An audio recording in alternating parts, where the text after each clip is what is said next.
Yego ndagusuje cyane amahoro Nyagasani nabane nawe wodukurikiye uri mu Rwanda cyangwa se uri mu mahanga Imana iguha umugisha kandi ikwiteho. Iyi ni zaburi nshya ndetse na Emi Pro ni chaîne zombi zikora ibyiyobokamana. Ndagira ngo tubanze twakire umugabo ukomeye cyane Emi Pro. Kristo Yesu akuzwe president. Iteka ryose Emi. Gira roho mutagatifu. Ndamushimye. Baravuga ngo ningabire ze zose. Ningabire ze zose. Yego. Nyinshi muri izi modoka ubona mu mihanda ba nyirazo buriya bararira. Ngo abashoferi bazitwara bakoresha nabi essence na mazutu.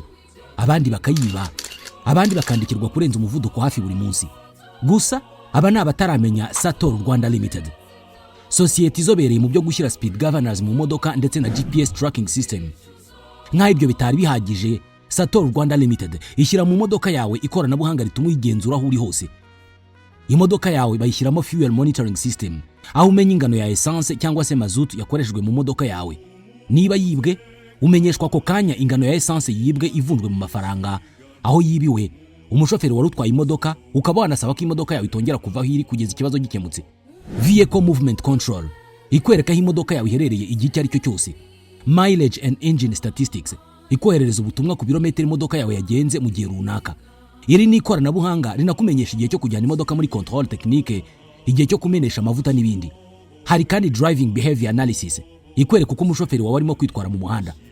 Aya makuru yose uyahabwa kuri telefoni yawe ako kanya bikiba. Ibi byose bishoboka kubera ko Sator Rwanda Limited ifite ubunyamwuga, ubunararibonye, ikagira abakozi b'abahanga kandi bahagije bakugeraho vuba bishingiye ku mashami Sator ifite hirya no hino mu gihugu. Hamagara cyangwa wandikire Sator Rwanda Limited kuri 07 81 13 81 55.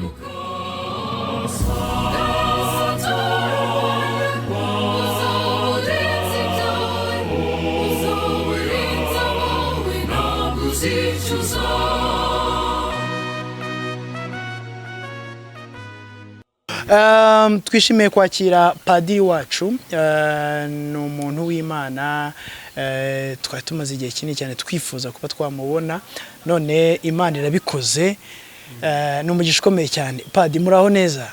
Mukomere nanjye ndishimye ko munyakiriye muri iki gihugu. Yego. No muri aka gace no muri uru rugo no kuri izi shene n'abazireba bifurije nanjye umugisha w'Imana. Yego murakoze cyane. Ndagira ngo rero mwibwire abantu badukurikiye, abenshi barabazi cyane cyane abo muri Kiliziya Gatolika, ariko harimo n'abatabazi.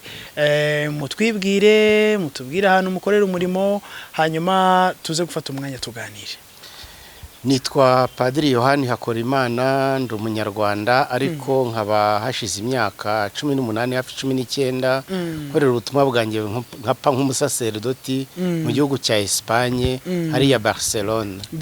Mu busaserdoti mazemo imyaka 25 kuko nabuhawe ku itariki 25 z'ukwa karindwi mu bihumbi 2000. Nyuma rero nabaye mu gice cya Kibuye cyane, Paruwasi ya Kibuye na Mubuga, nabaye n'Inyange, nashinzwe cyane ibintu by'amaprison ya Kibuye n'iya Mubuga, n'iya Gisovu navuye bazifunze.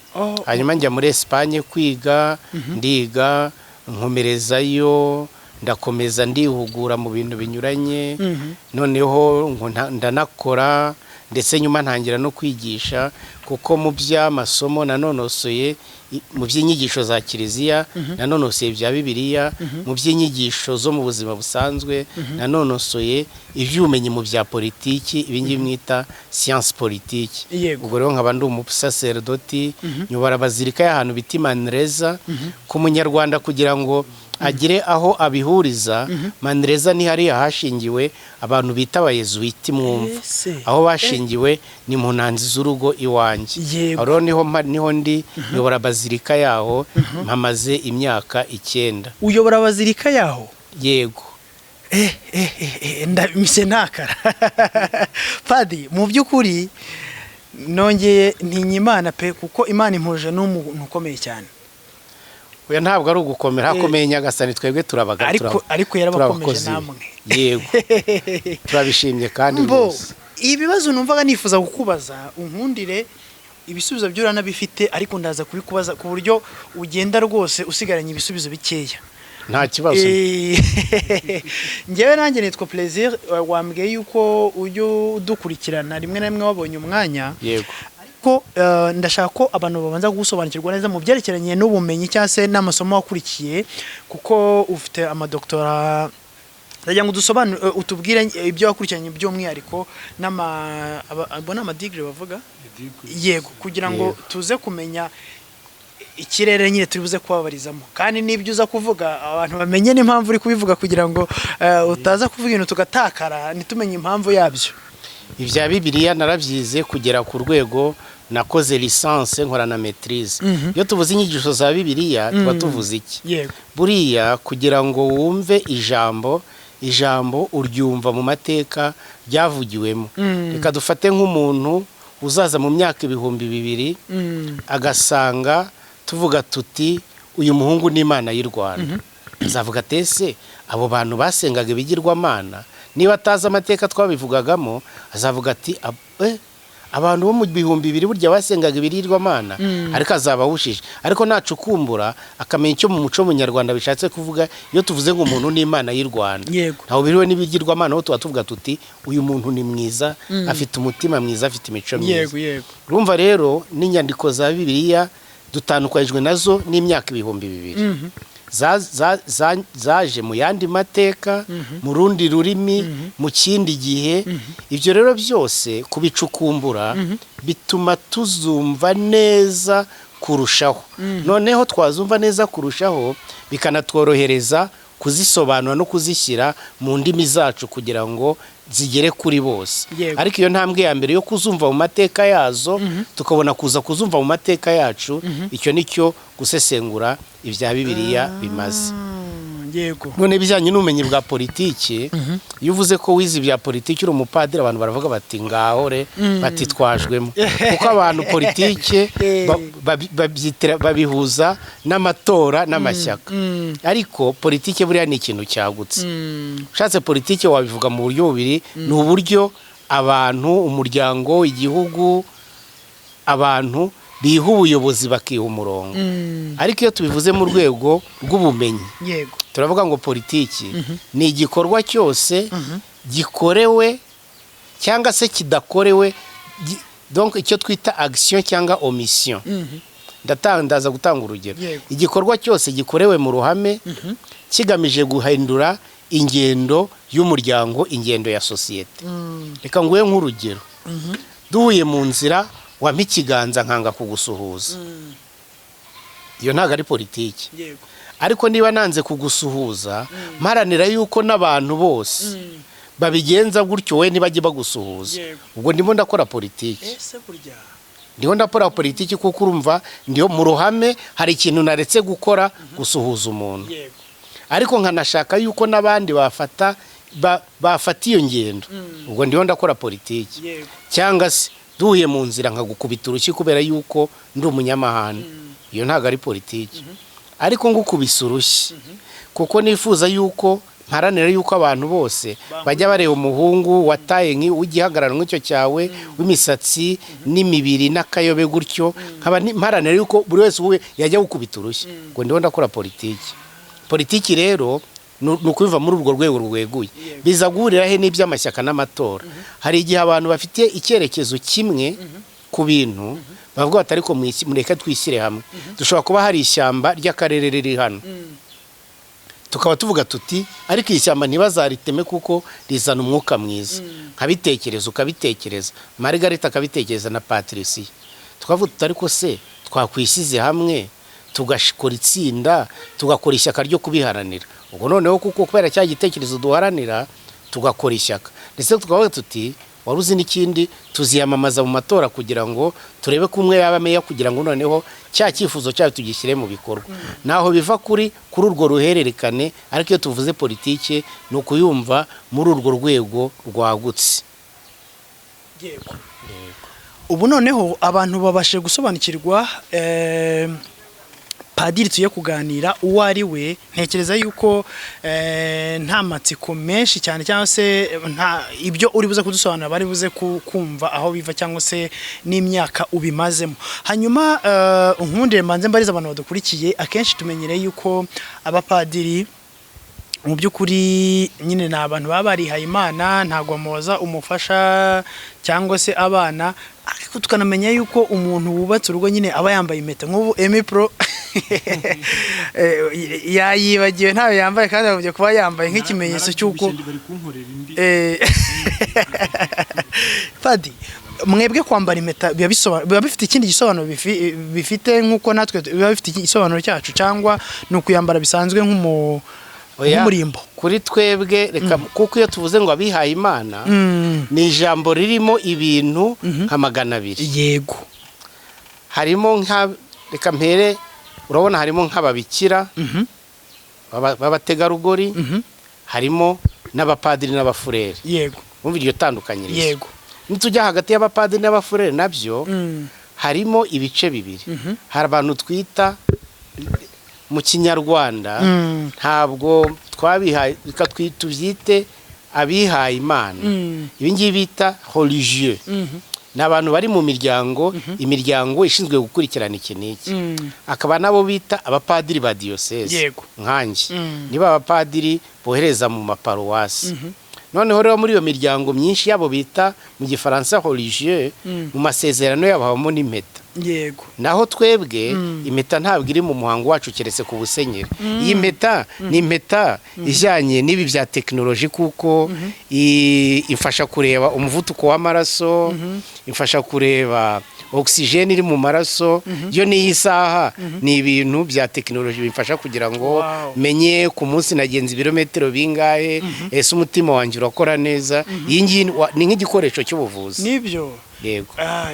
Iyo mpeta ndayifuje. Iyo mpeta rwose imeze neza cyane. Hanyuma Padi, mbere ko twinjira muri topic yacu, nifuza ko tuza kwicaramo tukaganira neza. Uravuze uti ndi nyobora kiliziya cyangwa se bazilika yo muri Espagne, muri Barcelone, Manresa. Yego. Ndavuga nti ntabwo nabura kukubaza iby'abayezuiti. Abayezuiti ni abantu bazwiho, usanga hanze hangano bakunda kubahuza cyane cyangwa kubafonfonda cyane n'abantu baba muri wa muryango Illuminati. w'Illuminati. Padi, ndagira ngo ahantu hansobanure neza tumenye niba kuko abayezuiti ari Illuminati, kugira ngo mite mbona n'amahirwe yo kuza kukuganiriza, kuko ibyo bintu mbifite amatsiko arambuye nubwo atari yo topic dufite. Nkeka yuko turi mu isi ifite amatsiko menshi. None akenshi amatsiko iyo tutayaboneye igisubizo tuyakemuza igihuha. Yego. Guhuza abayezuiti na Illuminati ni nk'uko wambwira yuko telefone mobile ya Emi nk'uko yayibye ikayimira. Sinasiga nibaza iyo nkoko yayimize gute, yayicishije. Hari ibintu abantu bavuga bakabisubiramo, ariko wafunga amaso ugashaka ahantu bihuriye, ukahashaka ukahabura. Ntaho bihuriye pe. Tumara amatsiko Padi. Ntaho bihuriye. Abayezuiti ni bantu ki? Abayezuiti muri Kiliziya Gatolika tugira ibintu bita imiryango. Imiryango y'abihaye Imana, mu Gifaransa bita religieux, bitandukanye n'abapadiri ba diocese. Yego. Iyo miryango ikiranga ni iki?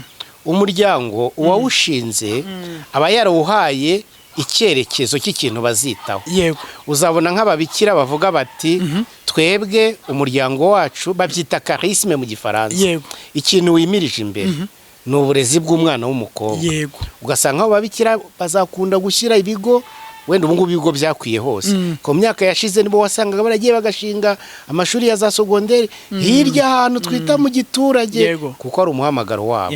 Ko bavuga bati n'umwana w'umukobwa agomba gutera imbere. Cyangwa se ukavuna nk'abavuga bati twebwe umuhamagaro wacu, charisme yacu ni ukwita ku barwayi, ukabasanga ku mavuriro.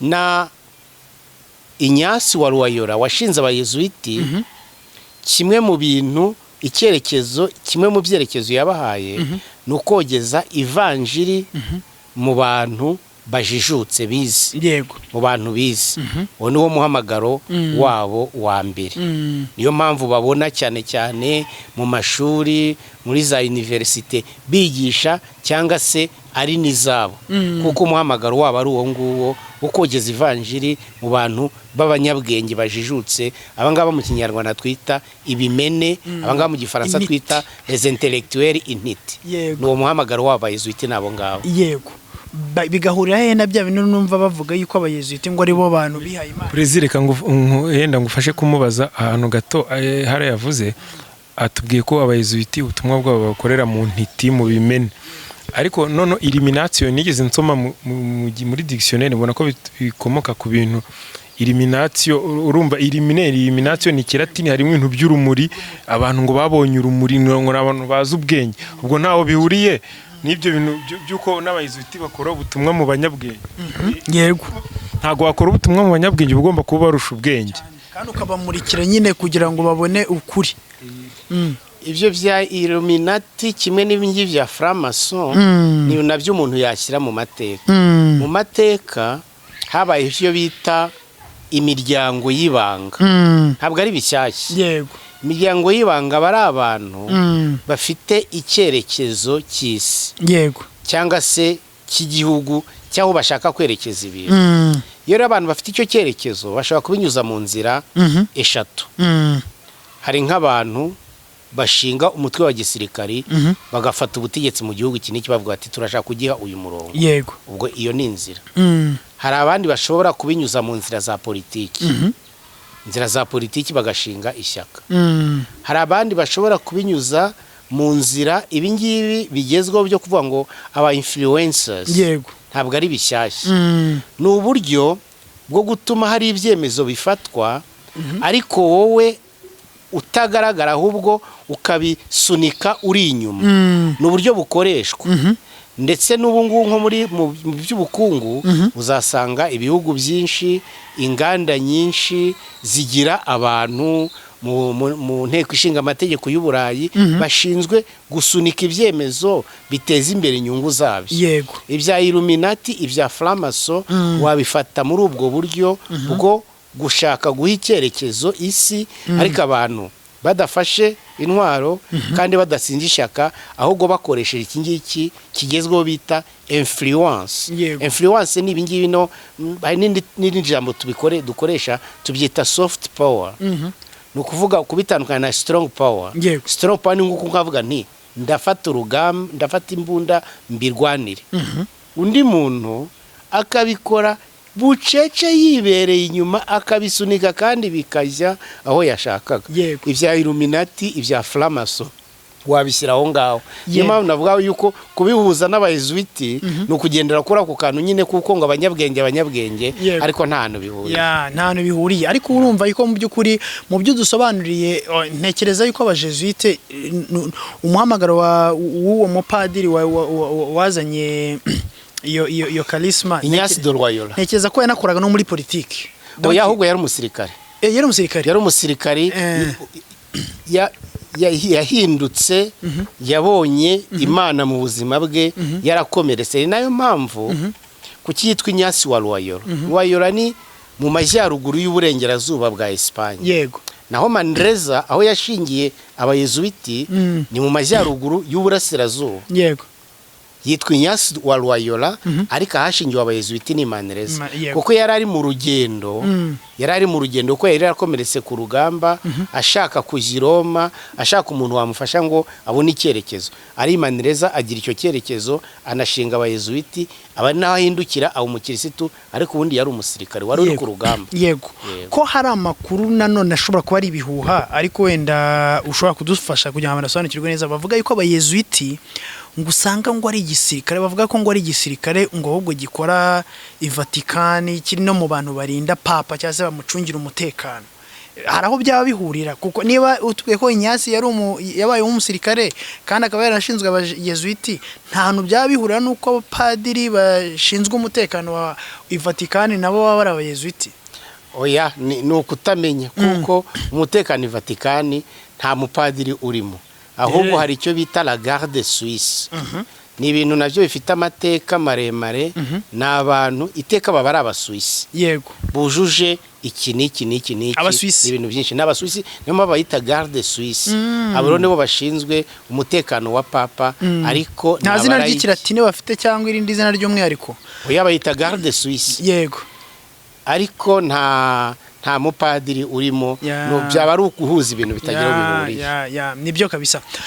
Padi nkundira rero noneho twinjire mu kiganiro. Topic yacu nifuza ko tuza kugarukaho mu by'ukuri mu Rwanda igitangaza kirimo kiraba cyangwa se ibitangaza bikomeje kuba nyuma y'imyaka myinshi cyane, twumva amabonekerwa yabaye ikibeho, wenda n'ahandi nshobora kuba ntazi ariko ay'ikibeho niyo nzi cyane. Ejo bundi rwose i Musanze nagiye kumva numva imipo arampamagaye ati igitangaza kirabaye. Nisemi bimeze bite? Ati i Musanze nyaruka ujye kureba ibintu byahabereye. Ndavuga nti rero ibi bintu ntarabanza kubaza padiri usobanukiye ibyo bintu ntago ndi buze kubyemera. Uti rero icyabaye ni igiki? Wenda padiri mushobora kuba mwaramenyeye makuru, ariko mu ncamake nuko bavuga yuko ngo habayeho amabonekerwa aho Bikira Mariya na Yezu nande wundi Emi kugira ngo ni wowe ubizi cyane. Oya uko babivuga, Bikira Mariya yabonekeye abana babiri biga muri primaire, umwe afite imyaka 8 undi afite 7. Niko bivugwa, ni ku kigo cy'ishuri muri paruwasi ya Busogo. Ishuri ryo sinibuka ukuntu ryitwa. Ariko akaba yarari mu biti, kimwe cyari igiti cy'intusi, ikindi ari intuza ipironi y'amashanyarazi. Hanyuma se ndagira ngo wenda dusobanure neza ibyo ni icy'abo bana babonye. Icyo abana bavuga ko babonye nta nubwo ari abana babibonye bonyine, ntago ari abana babibonye bonyine, ngo n'abandi bariyo barabibonye, kuko n'ama interview amakuru dukesha ikinyamakuru cyitwa Iris, YouTube channel yitwa Iris Rwanda TV, kuko yarariyo mfite na video zabo, abakecuru bavuga ko bamubonye n'abasaza, hari n'abantu benshi cyane bavuga ko nabo babibonye. Ngo babonye iki? Babonye Bikira Mariya ariko muri ibyo biti nyine, yarari mu biti, kimwe yari pironi, ikindi ari igiti cy'intusi. Rero nabo baraza barabibona, ariko abanyamakuru bo ntago babibonye. Haza n'abayobozi, kuko ubuyobozi bw'akarere ka Musanze bwatangaje ko ari ibihuha. Kiliziya nayo hari position yagizeho.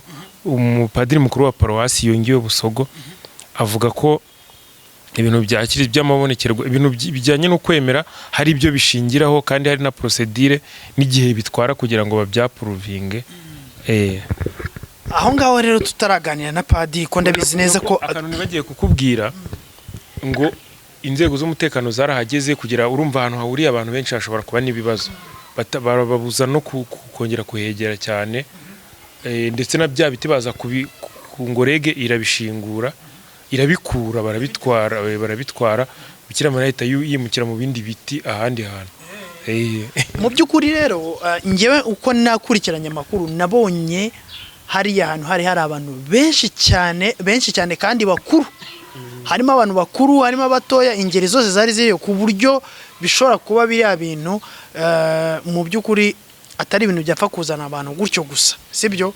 Ariko nanone tukavuga tuti Kiliziya Katolika ni abantu bagenzura ibintu ndetse bakabyemeza mu by'ukuri, babanje kwitegereza neza kugira ngo badatangaza ibintu bitari ukuri. Ariko nanone twareba kuri tele tukabona mu by'ukuri abantu bari guhamya neza yuko ibyo bintu bari kubibona, amabonekerwa bayabonye, atari abo bana gusa, n'abandi bari kubyibonera bakanabitangaza, bakanabigaragaza ko babibonye.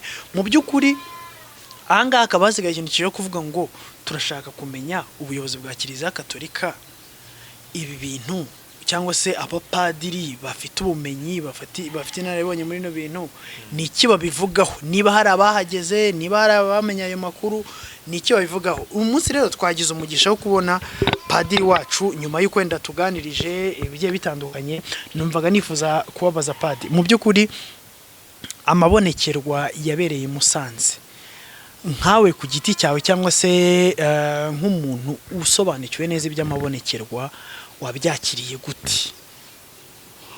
wabishyira mu ngingo nk'enye. iya mbere ni amabonekerwa muri rusange. Yego. amabonekerwa yabayeho, abaho kandi azabaho. Yego. muri iyi myaka 2000 kiliziya imaze 2025 habaye amabonekerwa ibihumbi amajana. Ibihumbi byinshi cyane. byinshi cyane. cyakoze kiliziya mu bushishozi bwayo. ariko si nkundiye nka gusubiza inyuma ho gato umbabarire cyane kugira ngo tware ikiganiro neza. ubundi amabonekerwa kiliziya katolika iyafata gute? Donc ku muntu udasobanukiye neza amabonekerwa ubundi kuri kiliziya katolika ubundi amabonekerwa ni iki? amabonekerwa ni iki? ibonekerwa usomye no muri Bibiliya uzabona yuko abantu barabonekerwaga. Yego. ni uburyo Imana yigaragariza umuntu uyu n'uyu mu buryo budasanzwe. Yego. mu buryo budasanzwe. ndetse icyo gikorwa uburyo kibaye bikavuguruza amategeko agenga ibiriho. agenga ibiriho. Yego. kambaye nk'urugero. nibuke yuko nk'ikibaye igihe babonekerwaga murabona umuntu niyo waba umeze gute nta muntu muzima bashobora gukora mu jisho ntarifunge. Yego. ntago bishoboka. Ntago bishoboka rwose. ntago bishoboka.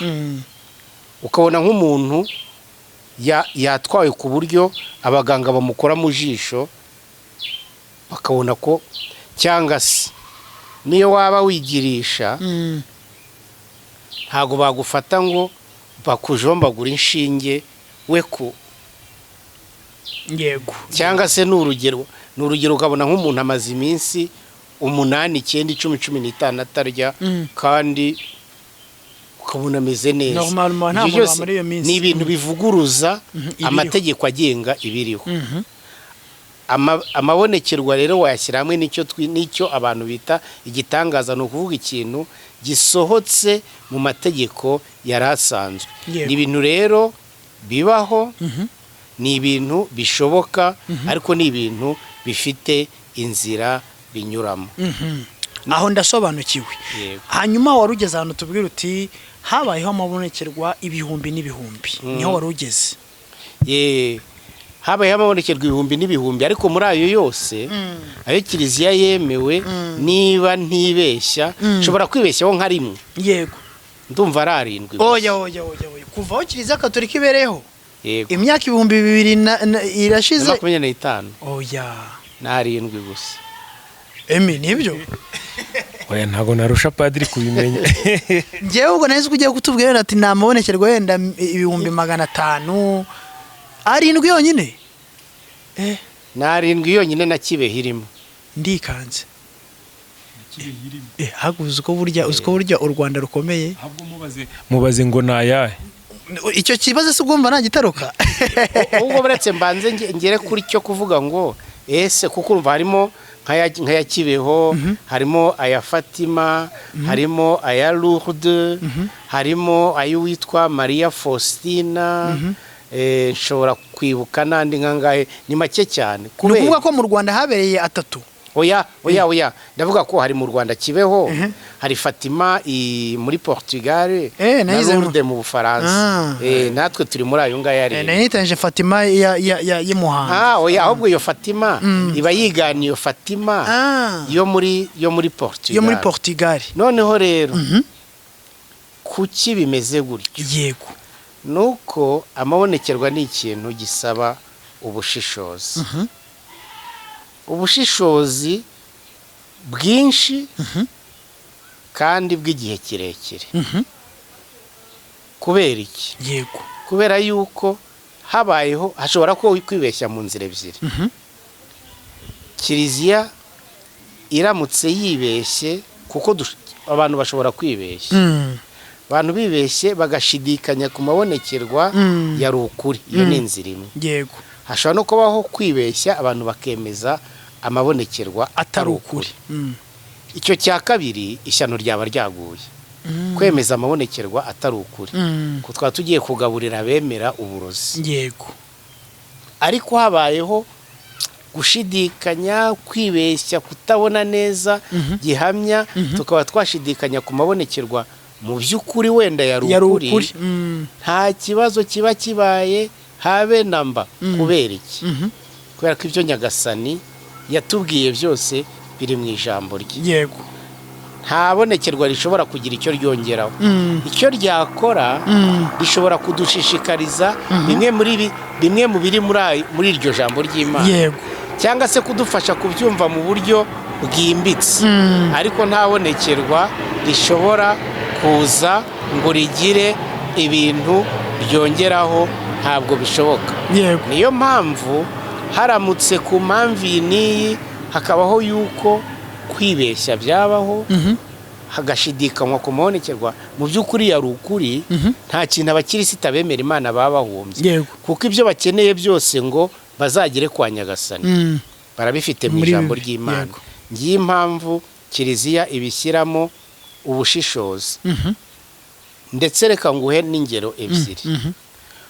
mwebwe kuko muri bato, Yego. ayo mabonekerwa ya Kibeho aba ntago mubiza, ariko gihe nari mukuru nari mfite ubwenge kuko nigaga mu seminari ntoya. yego, buri abantu bazi yuko yaberaga i Kibeho gusa. yabereye ahantu henshi mu Rwanda, aho bita Icoko, aho bita kwa Nyiramukiza, yabereye ahantu henshi. nawe uzaruhengera ahantu bita Vunga. Vunga mu Ruhengero urenze Ngororero gato, habereye amabonekerwa andi nayo yakoranyaga ibihumbi n'agahumbagiza. ntabwo rero mu gihe cya Kibeho amabonekerwa yabereye i Kibeho gusa. yego, yabereye ahantu henshi mu Rwanda icyarimwe. ariko ayo Kiliziya yarebye ikayabonamo ukuboko kw'Imana ni ay'Ikibeho. yego, tujye Kibeho habonekewe abantu bakabakaba 82 niba ntibeshye.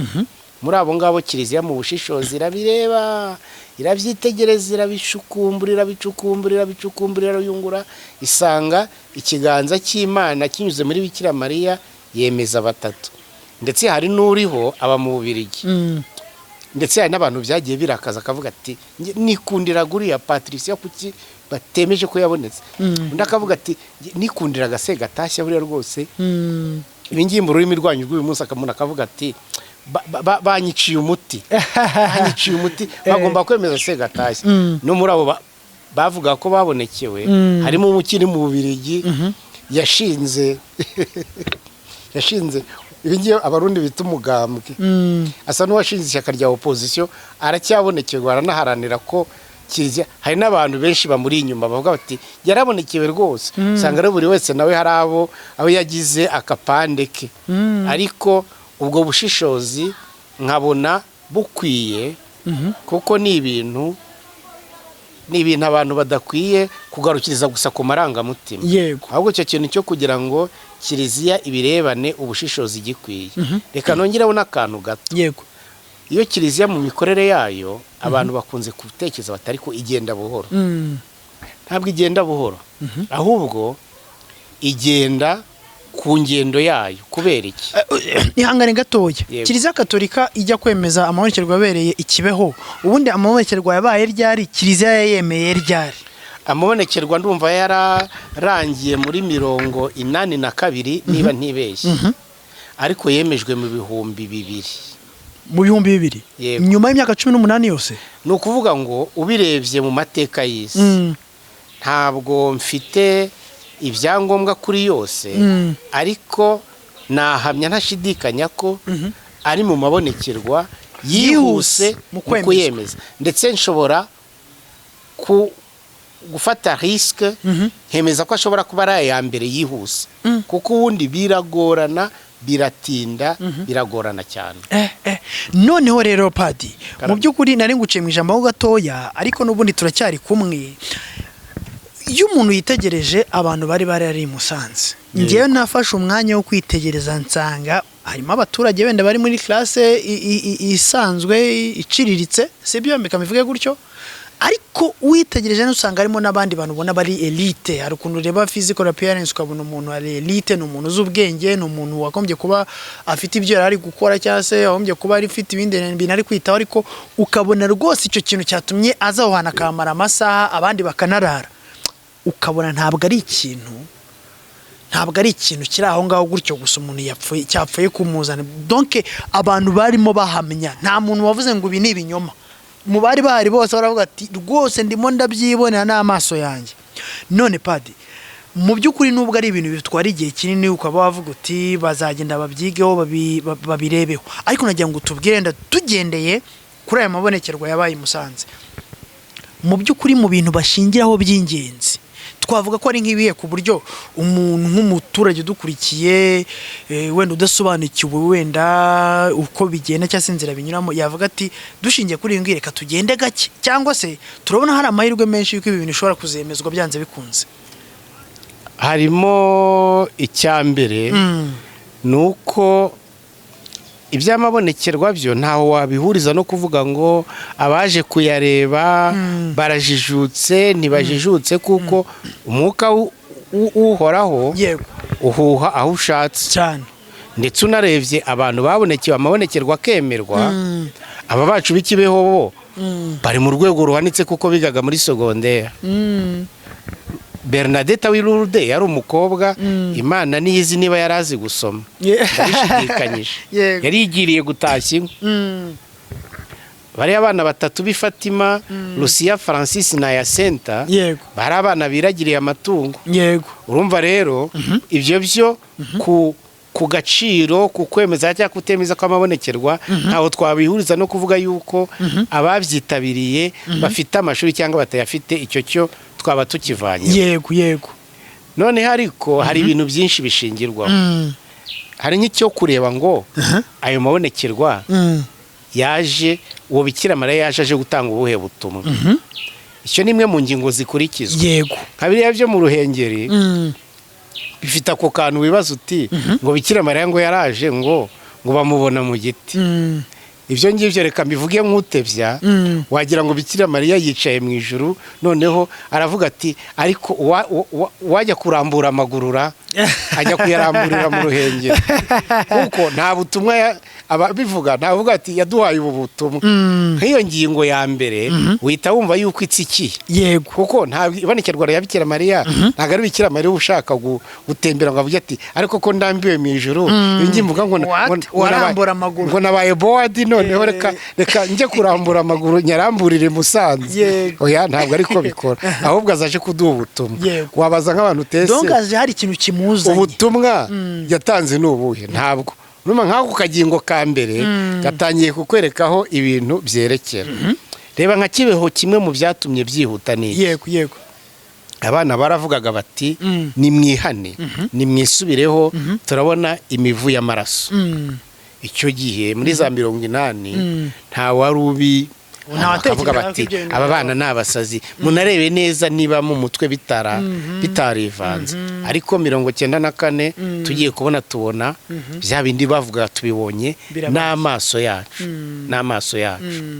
Nk'icyo rero ni ikimenyetso kigaragaza yuko koko Bikira Mariya yari abirimo. Ariko ukanareba n'akamaro ayo mabonekerwa yagize muri kiliziya. Buriya abari bato ntimubizi cyangwa ntimushobora kubibona, cyangwa se n'abakuru hari abatabyibuka, ariko amabonekerwa ya Kibeho yahinduye ibintu byinshi mu bukirisitu. Kambaye nk'urugero, uyu munsi iyo mugiye mu misa mu Kiliziya Gatolika ntimusanga bavuza ingoma bakoma amashyi cyane, kandi imbere ntabwo babikora, ntibatera bakabyina bagashayaya. Biriya byazanywe n'amabonekerwa ya Kibeho. Buri Barcelona ntabwo mubikora? Oya, kuko mu ntangiriro ntabwo mu mico y'abazungu kubyina ntabwo biri mu mico yacu, atwiye mu y'Abanyarwanda birimo. Ariko ntimwabikoraga icyo, ntibyakorwaga icyo gihe mbere y'amayeri? Oya, cyaraziraga kikaziririzwa. Nge kuko nari na mukuru, wenda sinavuga amazina, ariko naguha nk'icyerekezo ukazabishaka ukabibaza abakuru bari bahari hano muri Saint Michel. Ndibuka umupadiri wari uhari wasimbukanaga n'abakirisitu kuko bakomeye amashyi akavuga ati abavuna muheto muje kubandwa mu Kiliziya. Nuko imyumvire yari imeze.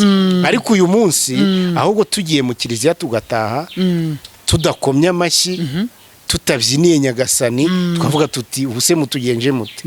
Icyo ni ikintu gikomeye amabonekerwa ya Kibeho yasize nuko hari message Imana Bikira Mariya yazanye se yo gukora ibyo bikorwa, cyangwa niki cyatumye ayo mabonekerwa ahindura nyine uko kubyina cyase oya icyo cyo ni ikintu kizanye, kuko urumva abantu bajyaga ikibeho ahantu abantu bahuriye bakishyushya. Noneho ngenyeka ko ayo mabonekerwa afite n'uburyo Imana yayaherekeje mu bundi buryo, ifata abantu babasaza nk'umusaza Rusimbi Paulin wariya ku Kibuye batazi iby'amanota n'ibiki, bahimba indirimbo za Bikira Mariya n'iz'ukwemera z'akataraboneka, barazimba abantu bakajya Kibeho bakazibyina. Niho nawe waje guhimbira indirimbo se ko hari indirimbo zawe twagiye tuboneramo umugisha nanjye ngo wavuga yuko nkomereza muri uwo mujyo, ariko ababitangiye nka bariya ba Rusimbi bahimbaga indirimbo z'amashyi zo kubyina, bakazibyina mu nzira bagiye Kibeho bagaruka bari n'Ikibeho. Noneho bagera mu maparuwase iwabo bya bintu bamaze icyumweru bakora, bagashaka no kubikora mu misi.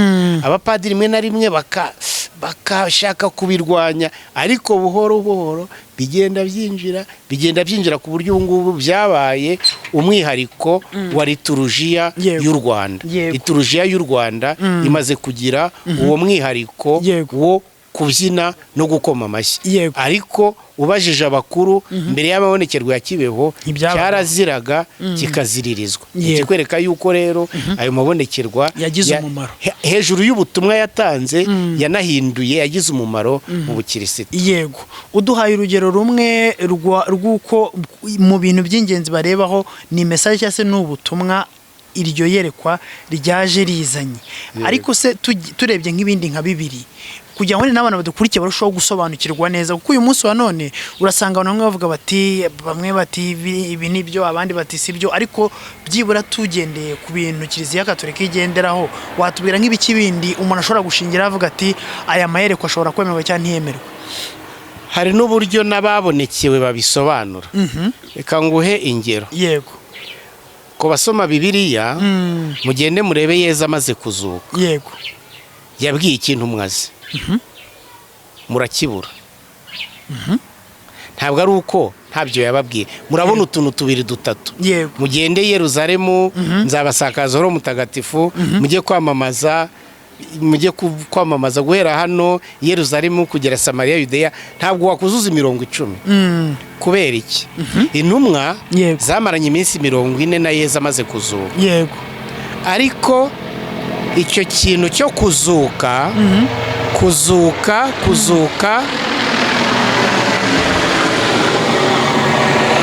iyo yego uti kuzuka abigishwa gusobanura izuka byarabagoye. Babuze amagambo. Nayo mpamvu murebe n'ijambo bakoresheje. Mukoresha nko mu Gifaransa cyangwa mu ndimi mukoresha ngo resurrection. Bituruka ku nshinga y'Ikilatini resurgere. Resurgere ni ukuvuga ikintu cyari kiryamye kikeguka. Ikintu cyari kiryamye kikeguka. Urumva iyo shusho? Uvuga ngo byarabagoye kubona amagambo bari bukoreshe basobanura Yezu wazutse, kuko kuzuka ni ikintu kiri hanze y'iby'isi turimo, ku buryo kugira tubona amagambo yo muri iyi si turimo agisobanura ntabwo ari ikintu cyoroshye. Byarabagoye. Padre uvuze ibintu bikomeye. Noneho rero n'umugitangiye kuncaga. Noneho rero reba nk'umuntu wabonekewe, kambwira batese tubwire warabonekewe, wabonye Bikira Mariya gute? Akabigusobanurira mu buryo rwose bworoshye, nko gusobanurira agafilime gasobanuye ko kwa gatandatu ushize. Kabiri ukavuga uti umuntu wabonekewe cyambere kubisobanura biramugora. Noneho ukabona nk'umuntu ubisobanura nk'uko asobanura match ya APR na Rayon. Kare ukavuga uti kavuga ahantu harimo akantu. Urumva nk'icyo ngicyo ni ikindi. Cyangwa se dufate no ku rugero no ku buzima bwabo babonekewe. Ese bo kuba barabonye Bikira Mariya byarabahinduye, byabagizeho ingaruka? Nacyo ni ikintu wareba.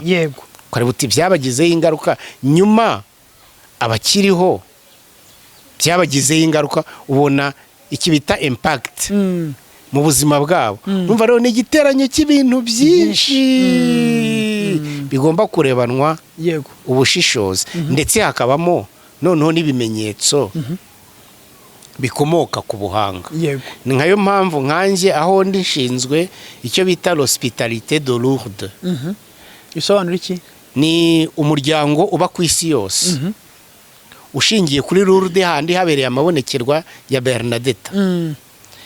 Noneho Lourdes hafite umwihariko wo kwakira abarwayi bafite ukwemera kugira ngo basenge. Hari n'abakorerwa ibitangaza birahabera, yego ariko hari ikipe y'abaganga y'abizi byo mu mutwe ba psychologue kugira ngo ibyo bintu babirebe kuko nshobora no kuba naraye nsinziye nabi, yego mu gitondo nkabona baringa mwese mugahuruduka ngo nabonekewe. oya nkanjye yo ndwaye ndarota cyane, ndota nabi kandi Noneho nge nshobora no kurota ku manywa. Urumva ntabakenewe n'abantu bojya urabera ati ariko si uyu muntu ubundi mu mutwe we ahagaze neza.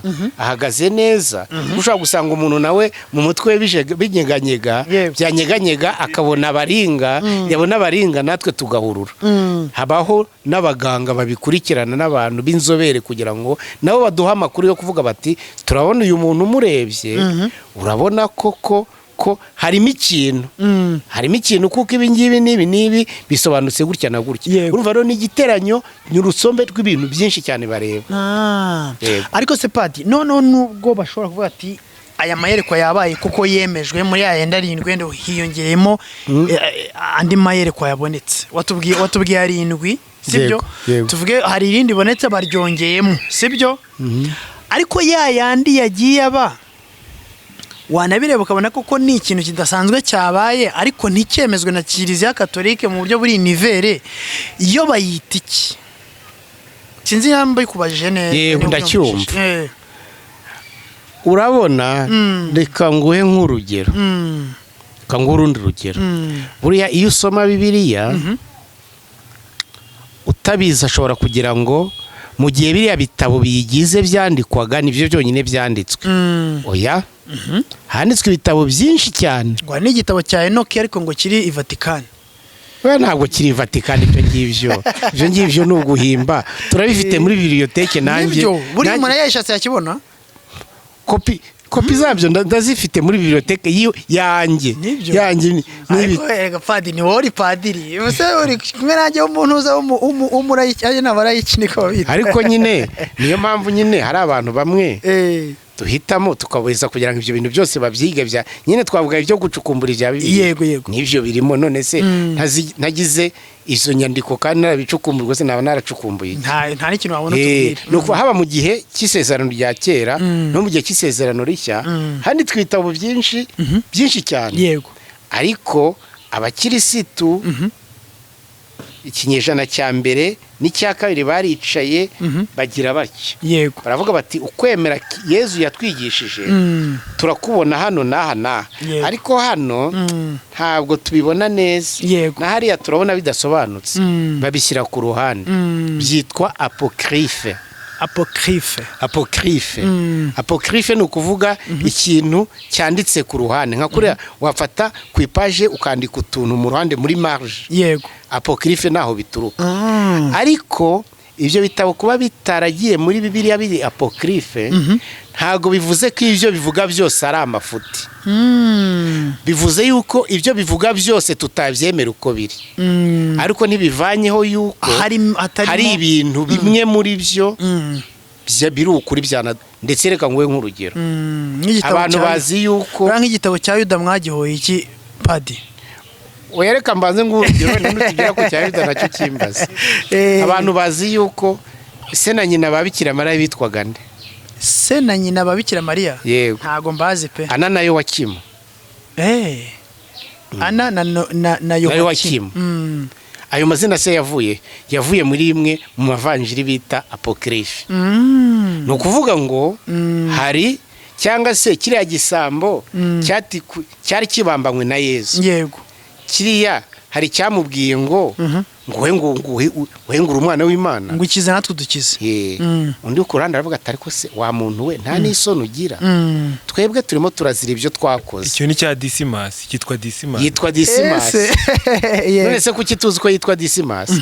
byavuye muri apokrife. ni ukuvuga ngo kuba icyo gitabo kitaremejwe ngo kijye muri Bibiliya, ntabwo bivuze ko ibyo kivuga byose ari amafuti. Yego. bivuze yuko hari bimwe mu byo kivuga biri byo, hari n'ibindi byo gushidikanywa. Yego. nibonekerwa kuba ritemejwe na Kiliziya, ntibivuze yuko ibyaribereyemo byose ari amafuti. Yego. ikiri cyo nuko Kiliziya ivuga iti hari ibyo tubonamo bidasobanutse. Yego. nayo mpamvu uzabona Kiliziya yaremeje ayo mabonekerwa arindwi, ariko ntabwo uzabona inyandiko ya Kiliziya ihakana ibonekerwa, ivuga ngo ririya turarihakanye. sinzi niba ndi kubyumva. hari ayo yemeje, ariko tugutumye urutonde rw'amabonekerwa Kiliziya yahakanye. Ariko wibuke yuko urambwiye uti hari ibitabo byashyizwe ku ruhande mwita apokrife. Yego. Ayo mayerekwa nayo nashaka kumenya uko muyafata. tuyafata nk'ibyo bitabo, ngo ari nayo ku ruhande apokrife. ntabwo twayafata ngo tubwire abakirisitu ngo nimuyagenderere. ariko nta bushobozi. yego hari ibyo twareba twavuga tuti iki n'iki ntabwo biri mu murongo, ariko nta wakwirenga ngo arahire acurike icumu yemeze yuko nta kantu na gato katagira icyo kamarira Kiliziya kabamo. Yego. ni kimwe n'ibyo bitabo bya apokrife. Yego. Yego. Urakoze cyane. Tugarukeho gatoya kuko ngize umugisha ndakubonye, kandi kuzaza muri Espagne ntabwo ari vuba, mfite gahunda nyinshi mu Rwanda. Uvuze ku bitabo byakuwemo, ariko ngira amatsiko use nk'udusobanurira neza no gutari wabiteguye icyatumye igitabo Yuda yanditse kikuru, nako igitabo cyitiriwe Yuda umwe wagambaniye Yesu cyakuwe mu bitabo byagomba kujya muri Bibiliya, cyangwa se kitashyizwe muri Bibiliya. Unyihanganire uburyo mbivuzemo, ariko ikibazo cyanjye uko biri kose kirumvikana. ubivuze neza. hari inshinga ebyiri ukoresheje. Yego. gukurwamo no kudashyirwamo. Yego. nta gitabo cyakuwemo. Yego. ahubwo ni ibitabo bitashyizwe muri Bibiliya, Yego. kuko wagira ngo byari biri muri Bibiliya, noneho abantu barabira babikura. Niyo mpamvu nanjye ndetiye iryo jambo mise ndiretira ndikuramo nk'umuntu udasobanutse. Yego. ntabwo byashyizwemo. Yego. igitabo cya Yuda rero, ubwo se ugira ngo se nicyo cyonyine icya Yuda, icya Mariya Madarina, icya Petero, icya Yuda se ni kimwe? ni bitatu. ni bitatu. ni ukuvuga ngo ni byinshi, ni urutonde, ni rurerure. ni rurerure. wakuvuga uti ahubwo hagendewe kuki kugira ngo ibyo bitabo be kubishyira muri birekere ku ruhande.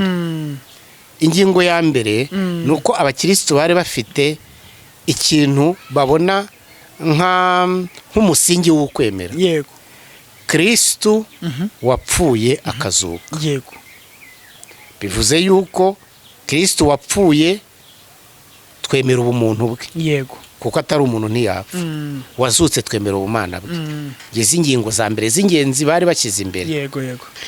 nk'igitabo rero gishaka kugira ngo mu bintu byo kugira ishyaka rikarishye kikavuga kiti Yesu reka ntabwo yari umuntu, kuko nitwemera yuko yari umuntu turaba tumupfobeje.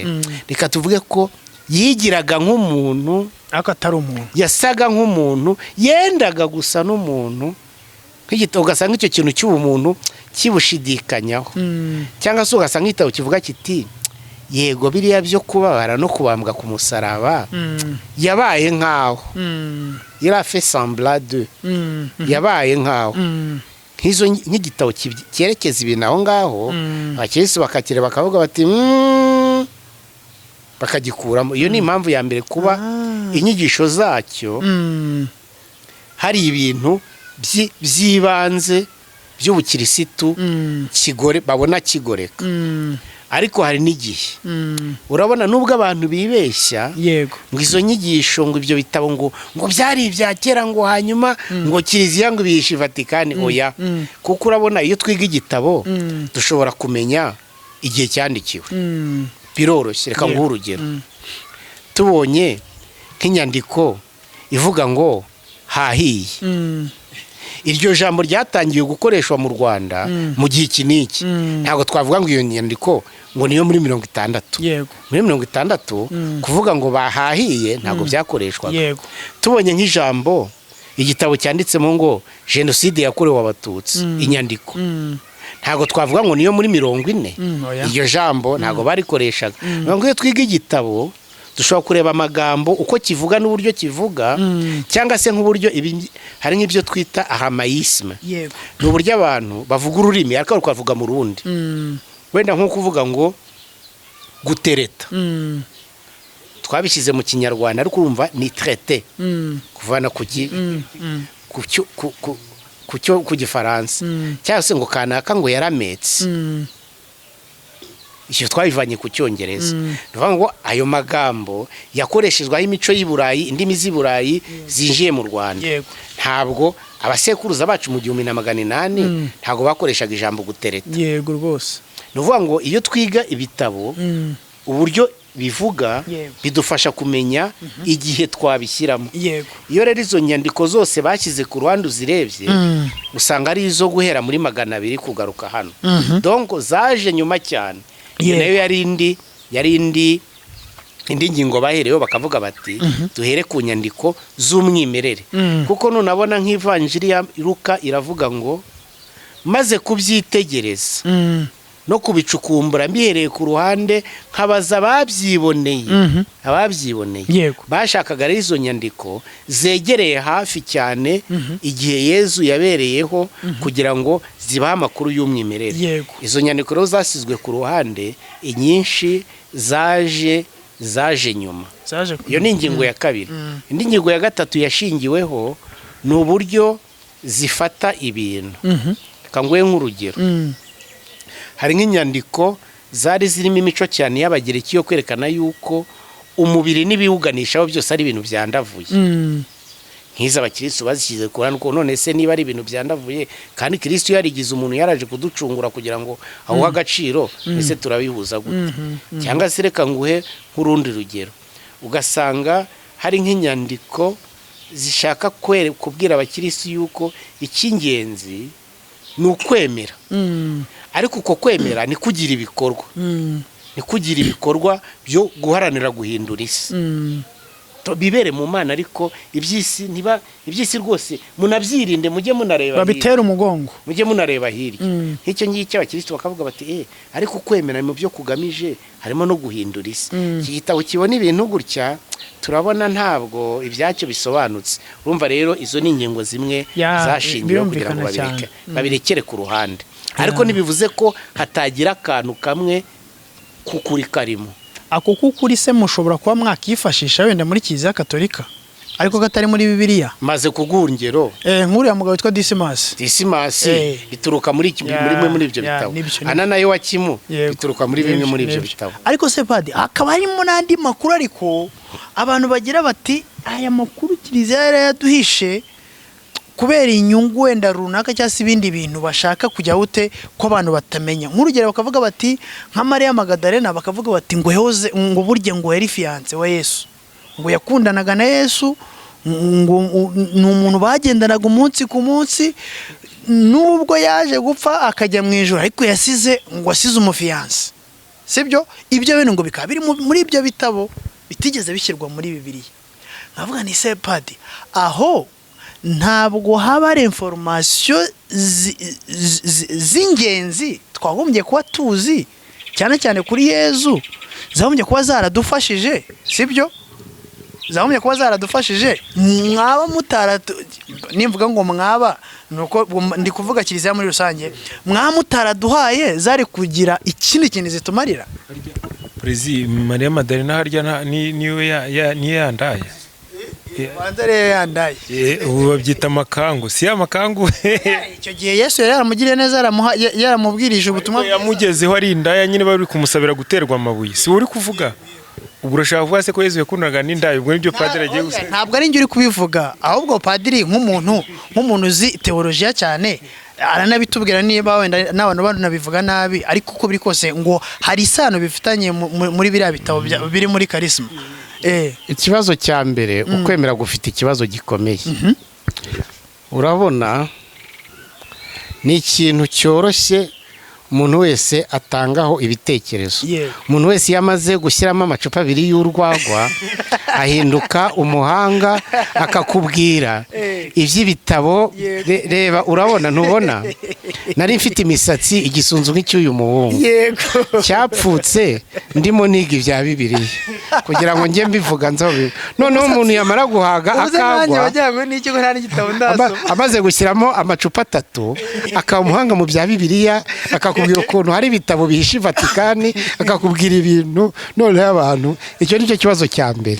Ibyo bintu bikereya igihuha gishekeje. Iyo ucyumvisha uzi nyine warabyize, umva ari igihuha gishekeje, urabiseka gusa, nta nubwo byarakaza, umva bishekeje.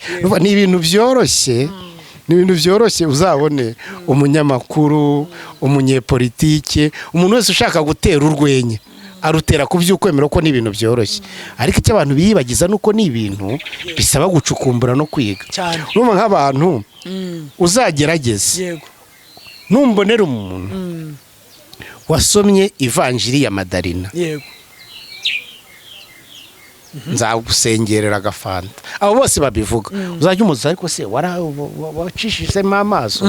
Reka da, nibyo n'umuntu yivugira amaze guhaga uruyama. Icyo ni ikibazo cya mbere. Naho ku byizo by'inyandiko byo, reka nkwereke n'icyo kibazo cya Mariya Madarina gikomokaye. Murabona Yezu amaze kuzuka, abonekera Mariya Madarina. Mariya Madarina aranamuyoberwa bwa mbere. Bwa kabiri Yezu aramubwira ati Mariya Madarina, arahindukira amubwira ngo Rabuni. Naho abantu bashaka kuyobya ibintu babihereye, kuko mugi Rabuni igisobanuro cyacyo nicyo wari kutubwira, uvuga ngo mutware wanjye. Ese ikibazo mu mico y'Abayahudi ni naryo jambo umugore yakoreshaga avuga umugabo we. Kavuga ati, kimwe nuko mu Kinyarwanda ushobora kugera ukavuga utese utinda ninje kureba Petero akabati ati mutware wanjye ntahari. Ni naryo jambo rivuga ngo Nyagasani mutegetsi wanjye. Ni ijambo rimwe, ni ijambo rimwe. Noneho utabizi akabifata akabihuza, akabizanamo yuko ngo bari abakopine, ariko ntaho bihuriye. Nuko utamenya ibintu, nuko ngo niyo bahoraga yamuhaga kabizo rwose. Oya, ibyo ngibyo ni iby'abantu, nta nubwo muri icyo gihe ibyo ngibyo byari bigezweho. Urumva rero ni ibintu byoroshye abantu bivugira kuko bahaza uruyama, ariko nta nyandiko n'imwe dufite, nta n'imwe yadufasha kuvuga ikintu nk'iki. Padiri, urakoze cyane. Urumva nuko tugufite igihe gitoya, hari ibintu byinshi cyane twazasobanukirwa binyuze nyine mu bumenyi. Ariko kandi nanone ntabwo twabura kugaruka tuvuga, watubwiye uti bagiye bakura indirimbo cyangwa se bagiye bakura inspiration ku bintu, ku mayerekwa yabonekeye, ku mabonekerwa yabereye Ikibeho. Ariko kandi nanone abantu bakaba batazi yuko Padiri turi kumwe ari muri abo bantu nabo bagize gutya, Imana ikabagirira neza, bakabasha kuba bakabasha kuba nabo bagira inspiration cyangwa se bahimba indirimbo zigiye zitandukanye. Hari indirimbo yawe yitwa ngo twaje agira nyinshi, ariko iyo ushaka kuvuga hari twaje Mana yacu, niba ari yo uvuga, ariko hari komeza inzira.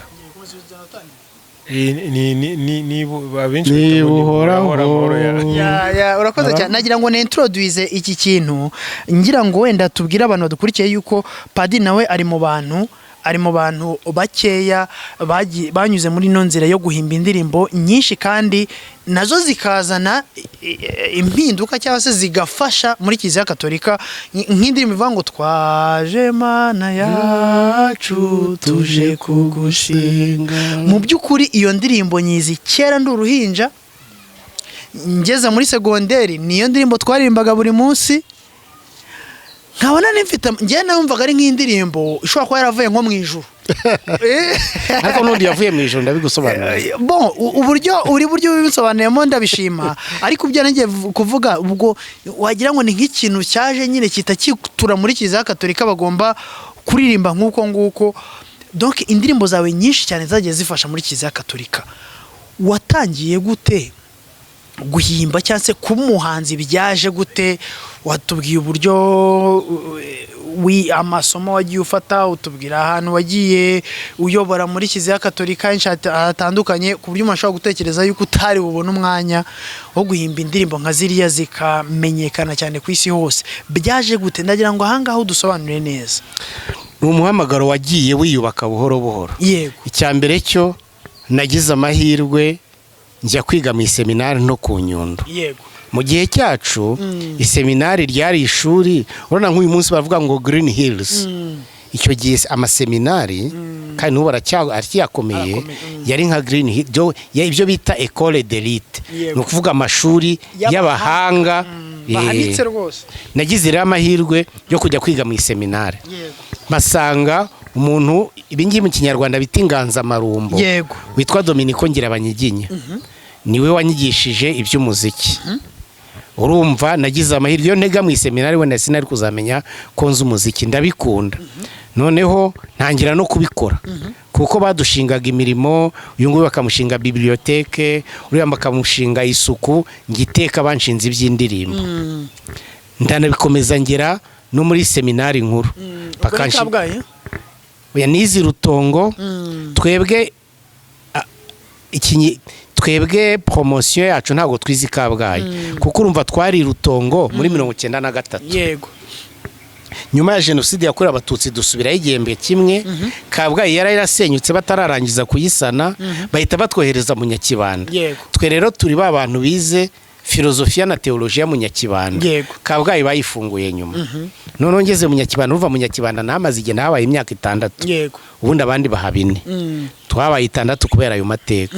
Nabwo nayoboye igice kimwe, nayoboye abaririmbisha abigisha indirimbo, ikindi nyobora abacuranga. Noneho ubwo ntangira kugenda mpimba indirimbo nkeya, ariko ntabwo nari mbishyizemo ingufu cyane. Byari nk'ibintu byo kwishimisha, mva nk'akaririmba akantu gato nkakandika. Maze kuba padiri banshyira mu cyo bitaga komisiyo y'ubutabera n'amahoro ya Diocese ya Nyundo.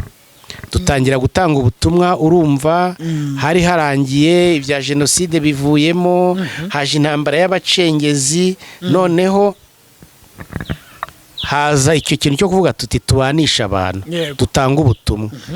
Ariko tubona yuko mu gutanga ubutumwa habuzemo ikintu.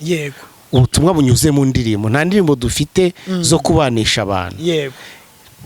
Indirimbo za mbere zikomeye rero nahimbye, kuko nari muri iyo komisiyo navuga ni ubwo sitahari, reka tuzishakemo twebwe tuzihe.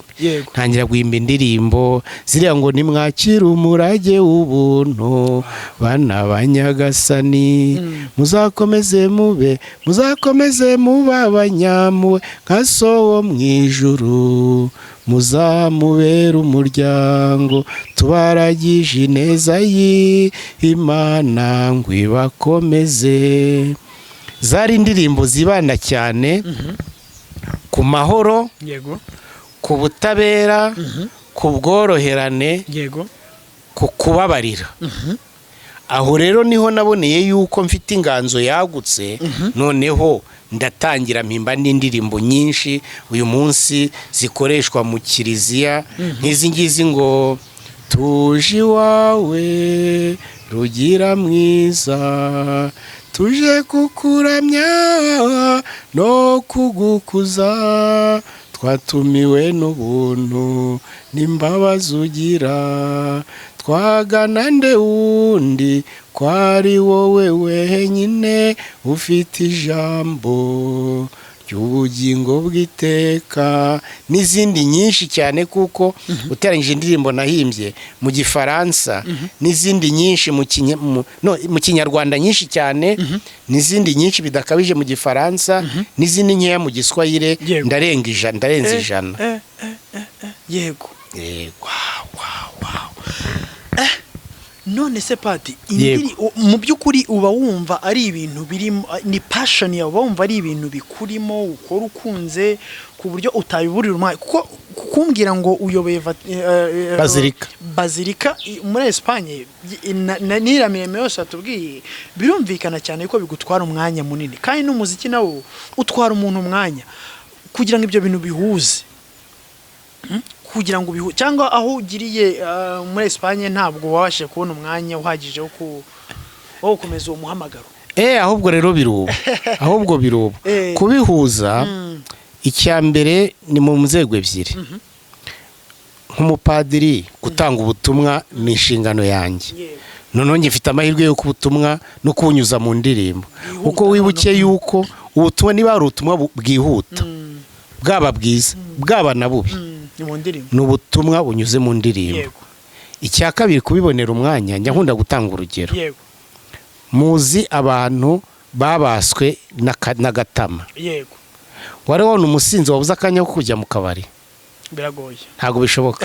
Reka dufate abantu babaswe n'akamogi mu akazi kenshi, maze atubwira ati ngewe rwose kino cyumweru nagize akazi kenshi ntabwo nasomye ku kamogi. Ibyo ntabwo byashoboka.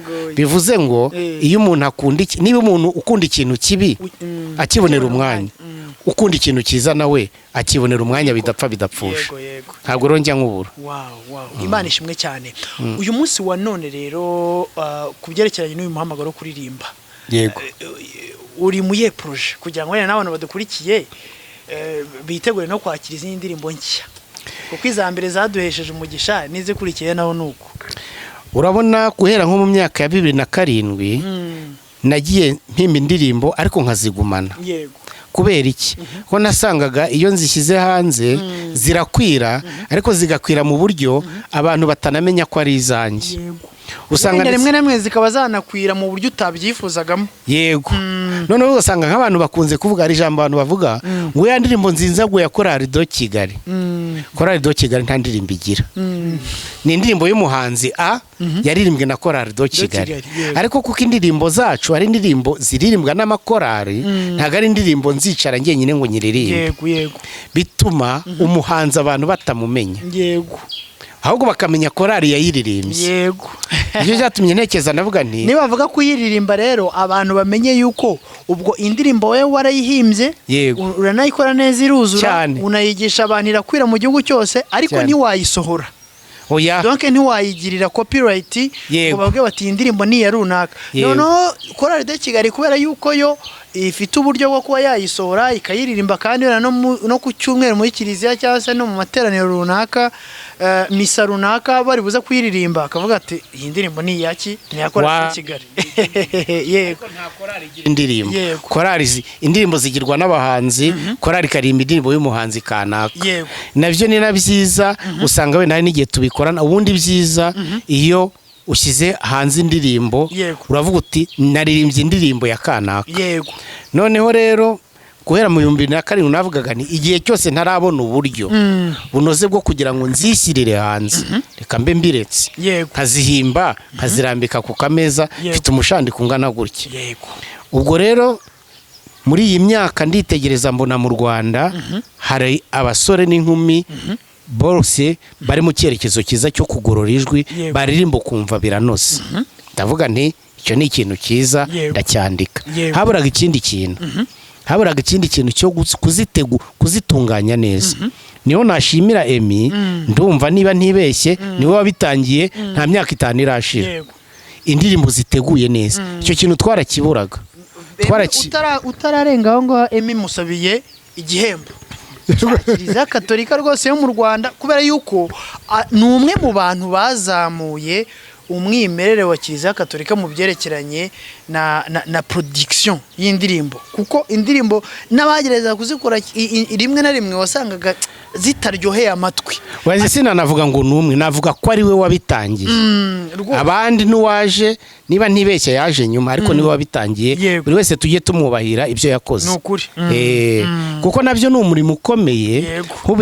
Ibi byumweru tumaze turimo dutunganyiza indirimbo, nibwo nabonye yuko burya iyi ndirimbo isohotse itunganyije neza inyuma yayo haba hari akazi k'abatunganya amajwi Cyane. kaba ngaba batunganya amashusho haba hari akazi gateye ubwoba cyane kugira ngo rero tugire abantu bagakora icyo nacyo cyaraburaga yego noneho bamaze gukora bansaba gukora twaje Imana yacu mbona uburyo babikoze biri mu cyerekezo cyiza niho natangiye ndavuga noneho rero natwe rero noneho dutangiye Wow. ubu rero umushinga dufite no kugira ngo buri mwaka ariko nyeka ko tuzawuhinduraho gato buri mwaka tujye dukora indirimbo 3 muzo musanzwe muzi Yego. tuzitunganye neza n'izindi 3 nshyashya batazi ndabarangasanga nitubikora gutyo ni birebire byazadutwara imyaka 15 hari icyo bitwase ntugihari yego cyahari ngero ndabona Nayo Imana irahari. kandi irimo irabidufasha nibidufasha turaza kongera turakora bya nimwita kuzamura volume noneho tuvuge tuti reka tujye dukora nk'indirimbo buri mezi 2 buri mezi 3 kuko ni nyinshi kandi ariko n'igihe wabuze umwanya wajya ujya gutyo ukabwira uti umuhungu wanjye nyaruka nyarukira i Barcelone mutunganye gakeya yongera agaruke ye nabyo ariko rwose ni umushinga muremure tukazikora tugakora urubuga rumwe ndatekereza ko turaza kurwita komeza inzira media yego tugakora urubuga rumwe ku buryo umuntu avuga ati indirimbo za Yohani akora Imana Yego. nazisanga Yego. twambwira tuti Komeza inzira wazisanga media. hariya yego hari n'ikindi giherekeje icyo ni ukugera za ndirimbo tuzishyire no mu gitabo nacyo kirimo kirandikwa Yego. dufitanye amasezerano na Party Press kugira ngo byose bikorwe nacyo kirasohoka uyu mwaka Yego. uzishaka akavuga ati iriya ndirimbo numvishe mu majwi Yego. no mu mashusho nyishatse nayisanga Yego. twamubwira tuti wayisanga muri kiriya gitabo Yego. nacyo gifite izina kizaba cyitwa twitavye karame kubera iki Yego. kuko hari indi ndirimbo naririmbye ivuga ngo ubwo urukundo rwawe rudukoranyije twitavye karame nyir'ijuru tuzanye ibyacu kandi n'abacu bose twayobotse inzira igana iwawe hanakunda icyo kintu cyo kugira ngo burya ikinyarwanda tugira uburyo bwiza bwo kuvuga ibintu yego. urumva n'ijambo kwitaba karame bivugitse neza Yego. cyo ni ikinyarwanda cyiza nanishimira rwose namwe abasore mubyiruka mukunda ikinyarwanda mujye munabyiratana urumva nko kubwira umuntu uti nitavye karame bivugitse neza mu magambo make kandi asukuye yego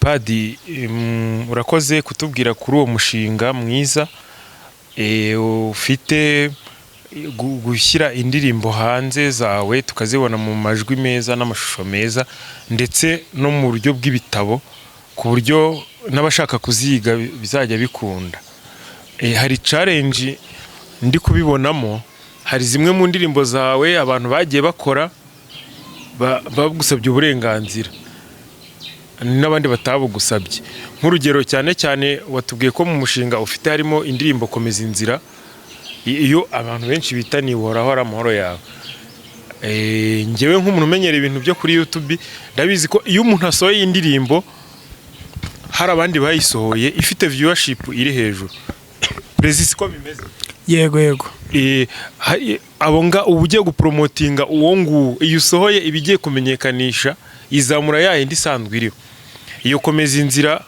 hari abantu bayisohoye batari amakorari muri concert ko barabigusabye ndabizi hari abantu basanzwe bayisohoye batari n'abakatolike babiri ndakeka kuri YouTube bariho babiri bariho ubwo ni izihe ngamba ufite kugira ngo uwo mushinga utazasubira inyuma kandi nabonye byaragutwaye imbaraga nyinshi z'umwanya ugaturuka i Burayi ukabishyiramo n'amafaranga yego oya usibye hari n'amakorari yabikoze kuko hari ibintu bibiri kuba indirimbo zarimbwa mu kiliziya nicyo zaremewe kuba wabona yarimbwe mu kiliziya ukabikunda nabyo nicyo byaremewe ufashe akavideo ukagashyira ku mbuga nabyo nta kibazo ariko kugira ngo ufate indirimbo itari yawe ujye muri studio nurangiza ureme urubuga uyishyireho ubwo byinjiye mu bucuruzi ibyo ngibyo reka tubivuge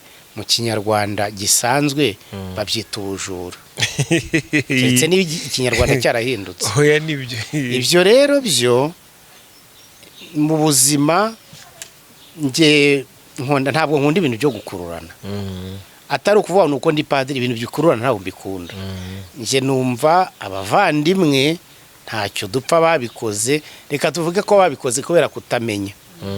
Nabasaba kugira ngo rwose hari icyo abanyekongo bita ngo esprit ya bien, nyine na esprit ya bien bazisibe. Ndetse ndimo no gushakisha uburyo nabageraho kugira ngo mbaganirize mbibasobanurire, kandi numva bazabyumva. Ariko bibayeho ko hagira utabyumva, bifite amategeko. Maze imyaka mbivuga, mbivuga nkavuga ni umunsi nabonetse, nari muze ndi mu bintu byinshi, umunsi nabonetse hari abantu bazabira icyuya, uwo tuzabiganiraho ntabyumve.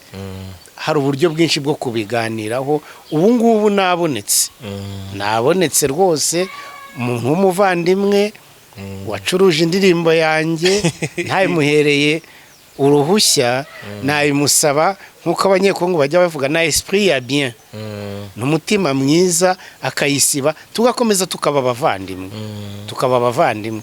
Ariko utabyumva nta kibazo, mfite umwanya wo kubyirukaho, ndumva nk'ufite.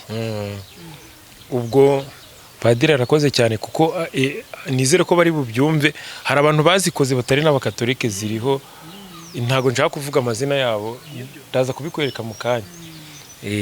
Ubwo nizere ko bari kubyumva, turaza kubaburira no muri titre, turaza kubaburira kugira ngo babigire vuba.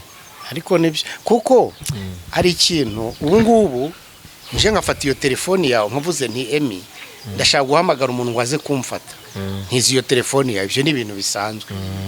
Nshobora no kubwira nti iyanjye nta mayinite mfite, kandi bugendere kuri Google Map y'intiza, ukayiniza ejo nkayikugaye. Ibyo ni ibintu bisanzwe. Ariko ibaze ninjiye hano ngafata izo telefoni zanyu nkazikubita muvuga nkigendera, nkavuga muti uyu muntu usabigenje ate? None buri ibihangano, kuko atari ikintu wateruye gutya, abantu bibwira ko kukiba atari ukwiba. Ni ukwiba kuko igihangano gifite nyiracyo. Ni byiza yuko turimo turatera imbere, ariko ni na byiza yuko dutera imbere mu bintu bigororotse. Kuko ndetse naje kumenya yuko nge wenda ntibyambayeho, ariko wenda byambayeho sinabimenye. Hari n'ibintu babimbwiye nifata impungenge. Bambwiye abantu n'amazina, umuntu wafashe indirimbo y'undi afata urupapuro arayandika, hahandi hariho umuhimbyi wayo yishyiraho. Nabyo ngo byarabaye. Urumva rero, niba dutera imbere ariko mu bintu bigororotse. Ibi ngiye abo bita kuba smart. Kuri Emi Pro Media ndetse no kuri Zaburi Nshya, twebwe turi intumwa. Nkunda Prezili, dukunda gukorana ibiganiro, tukagira na korabo. Hari ibibazo gikunda kumbaza nk'umukatolike bikananira, nkamubwira nti uziyambaza abasaseridoti none. Nyine ndishimye ko yahuye n'umusaseridoti koko, kandi ukabimusobanurira. Abarije abarokore, we n'umurokore ntabwo ari umukatolike. Mu bakatolike hari abafite ibyo batumva, ariko abarokore nibo bafite byinshi batumva kuri iki bya gatolika. Buriya rero ndizera ko hari icyo bizabamarira. Ubwo tugana ku musozo, twaguhasa ibibazo. Sinzi niba hari nk'ubutumwa, message wumva nawe wagenera abadukurikiye, abanyarwanda n'abakristo muri rusange. Ibyo twakubaye warangiza ukaduha n'umugisha. Icyambere ni ukwishimira iki kiganiro, nk'uko bivuze, bahutiwe n'umurokore ngeze mu gatolika. Ibyo bintu ndabishimiye. Icyo ni ikintu cyiza dukwiye gushima no gushyigikira, ntabwo cyatambuka ntakivuze. Kuko nanone hari igihe iby'ukwemera tubifata nk'amashyaka arwana ahanganye mu matora. Habona ni ubutumwa tuba dutanze, kuko kuba ari umurokore nkaba ari umugatolika byakagombye kutugira abavandimwe. Navuga ni dore umuvandimwe mfite. Niba rero kuba ari umurokore nkaba ari umugatolika bidutandukanye, niba adafite ikibazo mfite ikibazo, ariko niba biduhuje turi mu cyerekezo cyiza. Navuga rero icyo kintu rwose mwatangiye mugikomeze, ni ikintu cyiza. Kandi tujye twibuka yuko no kuba dutandukanye ni ubukungu. Gatolika hari umusanzu izana muri uwo muryango mugari w'abana b'Imana w'abemera. Abarokore hari umusanzu batanga muri uwo muryango mugari w'abemera.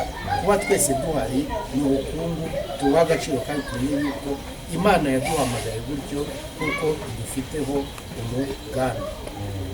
Ikindi rero nakwifuza ni ukwifuza ishya n'ihirwe abantu bose barimo kugira uruhare muri uku kuntu ko kugira ngo indirimbo z'ukwemera zibyare umusaruro mu byerekezo bimwe, umusaruro wo kuturemera, kutwubakira, kudushimisha.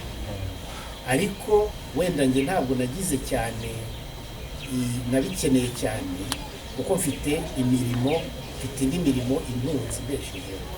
Ariko byaba na byiza bikuze bigakura bikiyubaka muri iki cyerekezo bikagezaho ababikora, abahimba, abaririmba, abatunganya amajwi, abatunganya amashusho, bikabatunga kuko Imana nabyo irabyifuza, yifuza ko tubaho neza. Ntabwo yifuza ko wakena, yifuza ko wakena, yifuza ko yakena. Kugira ngo tubeho neza nabyo ni umugisha w'Imana. Abasabira rero rwose ngo tubikomeze, ariko ngewe niba Imana intije ubugingo kandi ndumva ibundije, niba Imana intije ubugingo kandi ndumva ibundije, iyi myaka 10 iri imbere, mu Kinyarwanda cyiza baravuga ngo munyitege. Naje ziriya ndirimbo mwabonye muzi niba mwarazikunze, izigiye kuza muzazikunda kurushaho kuko iyi myaka guhera mu 2007 nimaze nkora bucecetse, ariko nkora nkazishima gutanga uwo muganda wanjye. Biranshimisha. Hari akantu kigeze kubaho, hari abagabo 3 bagufi bo mu majyaruguru nigeze kukabona gahita kuri za social ku mbuga nkoranyambaga. Barabahuje baravuga bati nta ndirimbo se mukunda, bararirimba bayikora n'ubugororangingo ariko nashesha amarira y'ibyishimo. Baririmbye ngo nibuhoraho, ndavuga nti abantu mu bibazo barimo bararebye basanga mu ndirimbo zose zabaciye mu mutwe no mu matwi, bahita niba ndavuga nti Mana usingire. Ndavuga rero kuri ngewe icyo ngicyo nicyo gihembo kirusha n'ibingibi abantu bita amafaranga. Padiri, ejo bundi nabonye bamwe mu basitari bacu b'abakobwa biteje imbere mu by'umuziki, witwa DJ Brian, menye ujya umubona kuri social media. Hari n'undi bakorana witwa Tesha. Bari kuririmba indirimbo yawe ikomeza inzira nibora ari amahoro yawe, niyo batangije mu kiganiro. Ndaza kugashaka nkakwereka ako kantu. Nuko umwe muri bo aravuga ati garika Padiri kuko ngo imitoma yabipfa ubusa, ngo nk'iyi mitoma hari ngo biriya ndimo ngo irimo imitoma, iyi mitoma ngo yapfuye ubusa koko, ngo ngiye kuba ko yarayishatse nk'umukobwa yitera. Kubera wari uvuze ibyo byaba abandi 3 bareshya bimusanze, ubwo ubumva kuri wowe bivuze iki kuba indirimbo zawe zararenze imipaka zikagera no mu batemera bo? Sinzi niba ari bemera cyangwa bate, ariko menya ukurikije ibiganiro mbona bakora, mbona ibintu byo byacu by'ukwemera bari hanze yabo. Bivuze iki kuba izo ndirimbo zigera? Bivuze ibintu bibiri. Buri igihangano kigira akamaro no mu buryo wenda butari buteganyijwe. Ndabaha nk'urugero nk'indirimbo niba uhoraho, nigeze kunyura mu Nyakibanda mu myaka yashize, sanga barayikoreye ubugororangingo. Iyo umuseminari avuyemo barayimuririmbira bakavuga ngo hindura inzira watangiye wishyikiye, wahisemo neza Nyagasani bataba. Ibyo nabyo mu seminari nkuru ni hamwe abapadiri bigira kugira ngo abapadiri. Iyo ubivuyemo bimwe ubyuvuga byo kuzuka, bimwe byo kuzuka nyine ubyunze. Donc iyo uzutse bayihindura kuri apadiri avuga ngo wahise ngo Nyagasani nataba. Ibyo kugira ngo n'abantu bayibyaze guseka, ntabwo ari ibintu nabyo bitanga ubuzima, ntabwo ari ingenda bishima. Rero ko icyo warubajije cy'abo bakobwa baramutse batanemera, biranshimisha cyane kuko niyo umuntu yaba atemera ni umuvandimwe, hari umuvandimwe buduhuje. Kuba rero mu byo nkora mu bihangano byanjye byamugirira akamaro, ndetse reka nkwereke n'ikindi cyantunguye. Nicaye mu rugo muri famiye aho ncumbitse, haje umubyeyi ukiri muto ni umuyisilamukazi usanga indirimbo zanjye zose arazizi kuva ku ya mbere kugera ku ya nyuma. Naricaye umushoferi wari untwaye ndamubwira mubwira n'ibyo ngiyemo mvuze indirimbo yanjye aravuga ati ni wowe se kandi uwo ni umuyisilamu urumva ni indirimbo zahuje abantu umuryango w'Imana abemera abatemera abemera gutya kuri njyewe nicyo gihembo cya mbere kiruta n'ibindi bizaturukaho nzabishimira Imana ariko icyo ngicyo nicyo gihembo mbona gitambutse muri byose. Reka tubashimire cyane Padiri kandi rwose vuba aha ngaha turakora ikiganiro by'umwihariko ku muhamagaro wawe wo kuririmba turebe umumaro wagize uko bikose amakuru ugenda uyakira impinduka yagiye azana mu buzima bw'abantu hanyuma ariko kandi tunaganire kuri projet zawe zo kuririmba ko uri hano mu Rwanda kugira ngo ukore ibikorwa bigiye bitandukanye ariko nita cyane kuri uno muhamagaro cyane ko nyine wari waratinze kubyitaho. Rero utwemerere rwose tuzongeye dufate umwanya twiganirire rwose ugiye atagayana agaruka nanjye ari mu mpamagara nzagaruka natebye. Murakoze cyane turabashimiye. Namwe murakoze.